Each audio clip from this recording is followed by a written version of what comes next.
So, again, good morning to you all. If you're new here, it's great to welcome you. I'm Ben. I'm the Associate Vicar here at St. Swithin's. And we're continuing our new series on Tools to Go. And today we're looking at, today is Start Today. So we start today. Tools to Go, how do we start today? And our reading from Matthew speaks of the harvest being plentiful, but the labourers are few. So the harvest is ready, it's long, it's full, it's lush, but the workers are few. So I thought that today the tool I'd use is a scythe. Isn't that exciting? Actually, surprisingly difficult to just find a gardening one on Google now, because it's a very popular weapon in lots of mythical games. But we're going to be using a scythe, this idea of being able to sweep out and to gather the harvest.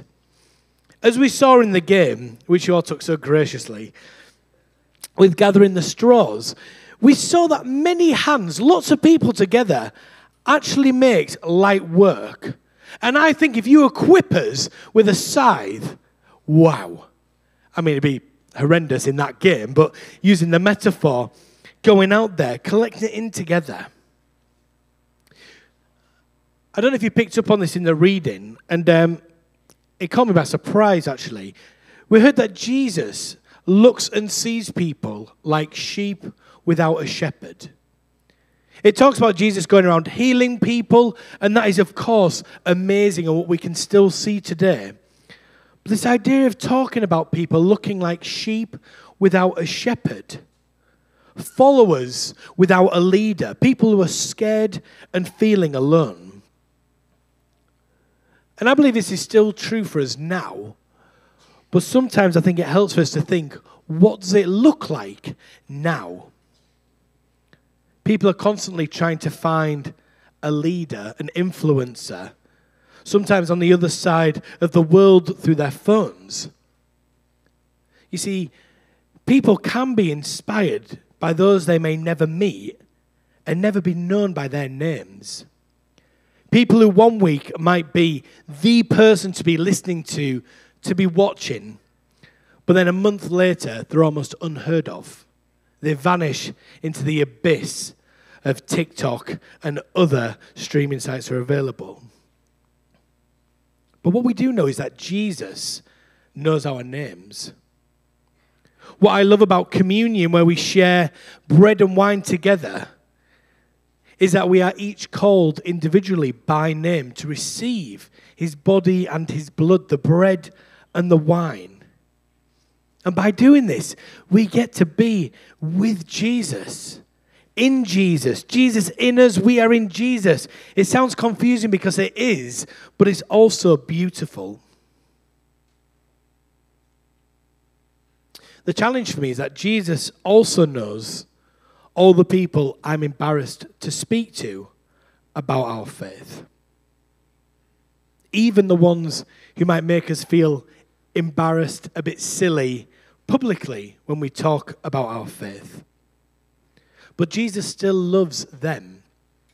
Jesus still wants to be their guide. He wants to be the person who they can follow, who he can encourage them, and wants a deep relationship with them as he does with us. The 1825 video was just wonderful, and I would encourage you to watch all of it, because it talks about what has God done for you, which is what we saw, but also what are you going to go on to. Those few 1825s are going out into our country, into our world, leaving us with encouraging stories. Some of them are going to go to their home churches. Some of them are going to go on to other places that they're not even sure about. But all of them are going energized by the Holy Spirit. And it can feel all well and good about we get to see them go, we get to cheer them on. We had the Great Commission at the end, talking about going out, telling people about Jesus. But what about us who aren't going anywhere? What about us who goes to school Monday to Friday every day? We go to college, we go to uni. We do these things at the same, it feels like every day, every week. The good thing is that the harvest is still plentiful. And I also believe that the workers aren't few. As Jesus asks us, we continue to pray and ask for more workers to go, and we can also go out too. We can go and start today like wielding the scythe. I watched a couple of videos on how you use a scythe, and I decided it wasn't worth killing myself in public. But what I understand is to wield this scythe. They're heavy, but they're heavy on purpose. But there's something about doing it all in one movement. It takes both hands. It's not something you do half-hearted. It's not something that you might just have a little dabble with. Definitely not, because they are very sharp. But it is something that you lean into. It's something that you hold on to with both hands. You commit to where you're going to go. And for me, I feel that's what we can do in our prayer. It's for us to start today, to start praying, and to start praying for those opportunities to be able to go. One prayer that I use inside of knowledge is to remember that God is with me. God is with us. As I said before, God already loves and wants to know the people we're nervous to talk about. He already loves them and wants them.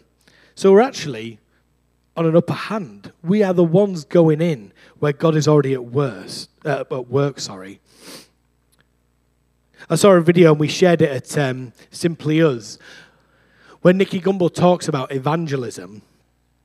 And it was brilliant because, to cut it short, the worst that can happen when you share your faith with somebody in this country is they laugh at you. Or they say, that's not for me.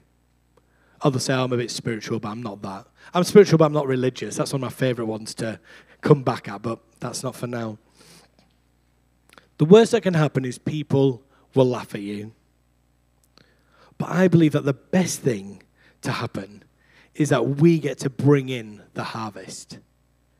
We get to be the ones who God says, the workers are coming. We are those workers. We are the people going out with scythes, metaphorically, that means not literally, praying for those people who do not know him to know him.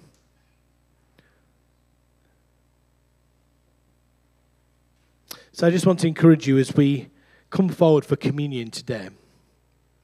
As you come forward for that bread dipped in the wine, where we're sharing this holy, sacred thing that's going on all over the world, and joining with Christians all over the world, that you are called by name. You are called to come forward and to be equipped, knowing that Jesus is in you, so that as we go out from this place, we can bring in the harvest.